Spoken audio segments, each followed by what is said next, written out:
नमस्ते छात्र मित्रों। आज हम विषय हिंदी कक्षा 10वीं की पहली इकाई की 8वीं कविता गजल इसकी जानकारी हासिल करेंगे। कवि है मानिक वर्मा। कवि का परिचय देखिए। इनका जन्म 1938 उज्जैन मध्य प्रदेश में हुआ। हास्य व्यंग्य के सशक्त हस्ताक्षर मानिक वर्मा जी वाचिक परंपरा में प्रमुख स्थान रखते हैं। आपके व्यंग बड़े ही धारदार होते हैं। आपकी गजलें बहुत ही प्रेरणादायी होती हैं। इनकी प्रमुख कृतियां गजल मेरी इबादत है, आखिरी पत्ता, आदमी और बिजली का खंभा, महाभारत अभी जारी है, मुल्क के मालिको जवाब दो आदि। पद्य संबंधी जानकारी देखिए। प्रस्तुत गजल के अधिकांश शेरों में वर्मा जी ने हम सबको जीवन में निरंतर अच्छे कर्म करते हुए आगे बढ़ने के लिए प्रेरित किया है। गजलकार ने संदेश देते हुए कहा है कि अपने रूप रंग से सुंदर दिखने के बजाय अपने कर्मों से सुंदर दिखना आवश्यक है। प्रस्तुत गजल में मानिक वर्मा ने हमें निरंतर आगे बढ़ते रहने की प्रेरणा दी। कवि का मानना है कि बाहरी रंग रूप तो अस्थायी होता है, सुंदरता हमारे विचारों में, हमारे कामों में होनी चाहिए। छात्र मित्रों, इस कविता की विधा है गजल। यह वह गजल होती है जो फारसी और उर्दू में एक प्रकार का पद्य होता है, जिसमें दो दो कड़ियों का एक एक चरण होता है तथा प्रत्येक दूसरी कड़ी में अनुप्रास होता है। एक गजल के विभिन्न चरणों में एक एक स्वतंत्र भाव होता है। यह अरबी साहित्य की प्रसिद्ध काव्य विधा है, जो बाद में फारसी, उर्दू, नेपाली और हिंदी साहित्य में भी बेहद लोकप्रिय हुई।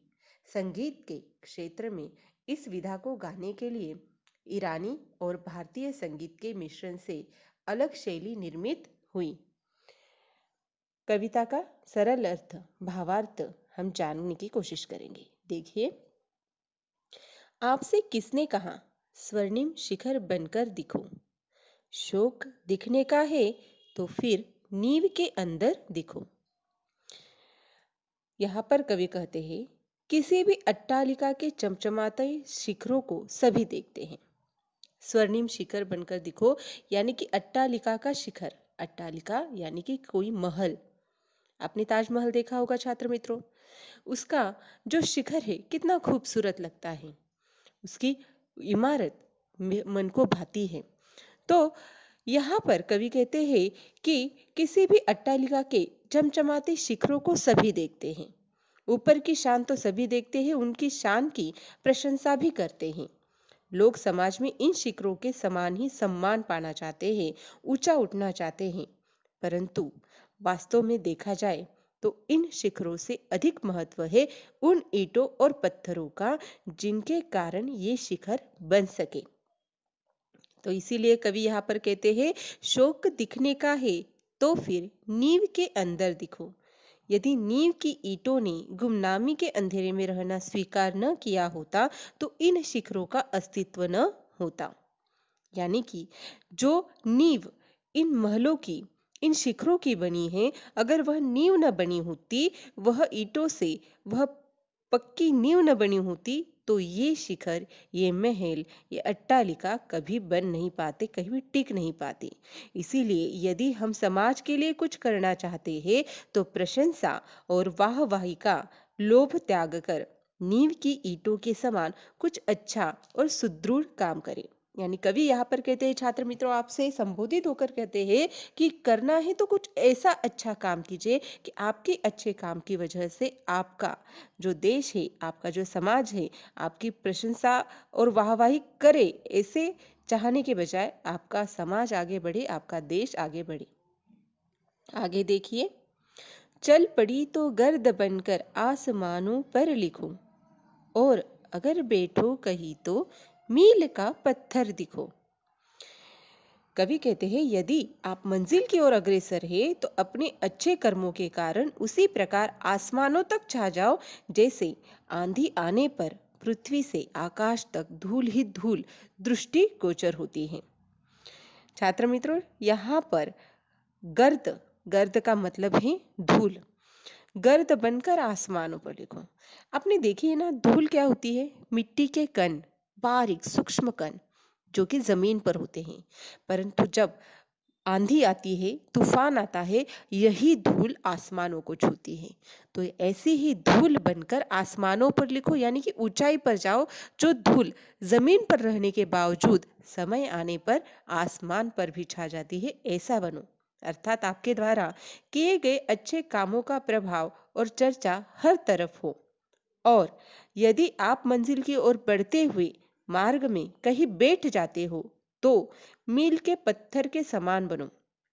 मील का पत्थर जिस प्रकार एक पथिक को अपनी मंजिल की ओर बढ़ते समय सहायता करता है, उसी प्रकार क्रियाशील न होते हुए भी आप दूसरों की मदद करो।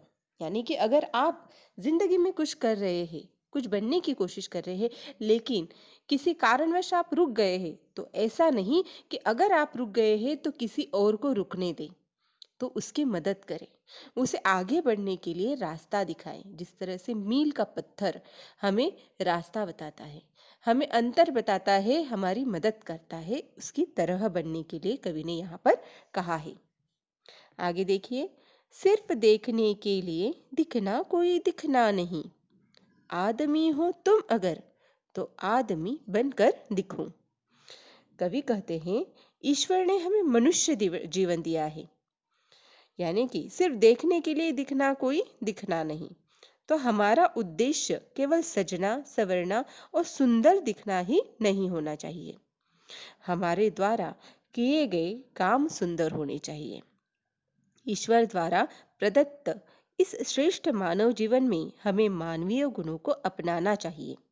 हमारा कोई भी काम ऐसा न हो जो मानवता के दायरे से बाहर हो।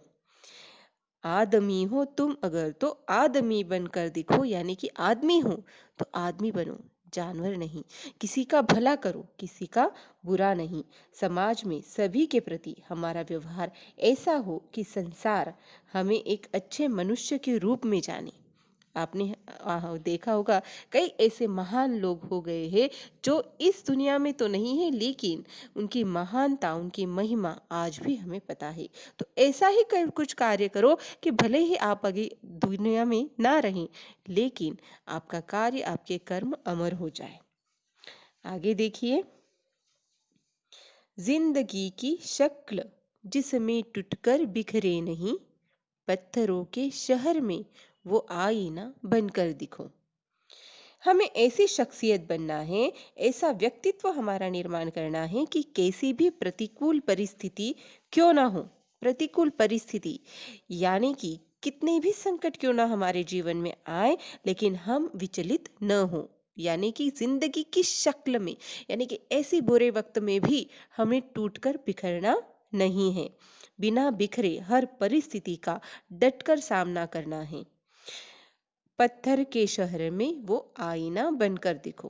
तो कवि कहते हैं कि बिना टूटे वह आईना बनकर दिखो जो अपने लक्ष्य को प्राप्त करे।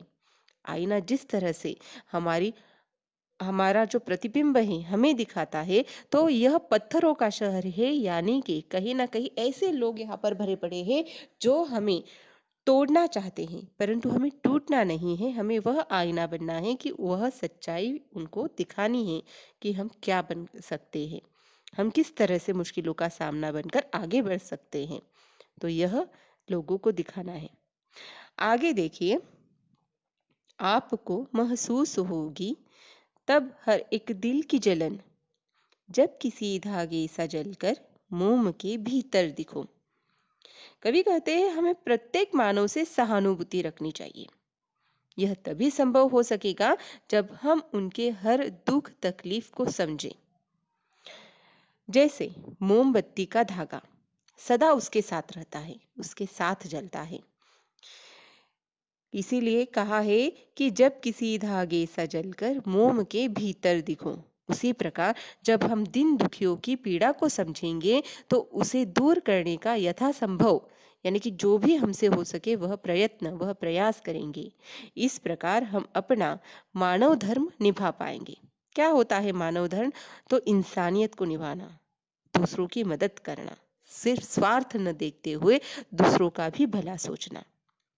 छात्र मित्रों, इस कविता के, गजल के जो 2 भाग वीडियो के मैंने बनाए हैं, उसमें से यह पहला भाग उम्मीद रखती हूँ कि यह भाग, इसका अर्थ, इन पंक्तियों का अर्थ आपको जरूर समझ में आया होगा।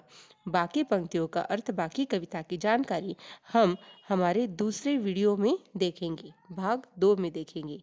तब तक घर पे रहे, सुरक्षित रहे। धन्यवाद।